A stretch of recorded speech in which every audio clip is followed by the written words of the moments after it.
Hem estat compartint i treballant una preocupació per l'afectació que està tenint en les persones aquest brot víric que s'està produint i aquest col·lapse que està tenint el sistema sanitari. I en aquest sentit també en la inquietud que tenim per part de les nostres empreses, els nostres associats,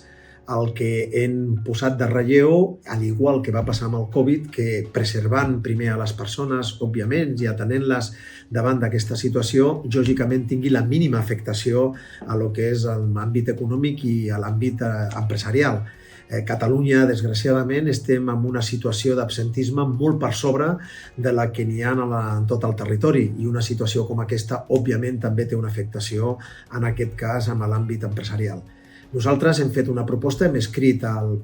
conseller i en aquest cas al govern de la Generalitat per fer-li una proposta, al igual que va passar també en el Covid, que utilitzi tot el sistema sanitari per donar primera atenció a les persones, però sobretot la màxima eficàcia i eficiència al sistema. I per tant creiem que, com va passar a utilitzar les oficines de farmàcia, més de 800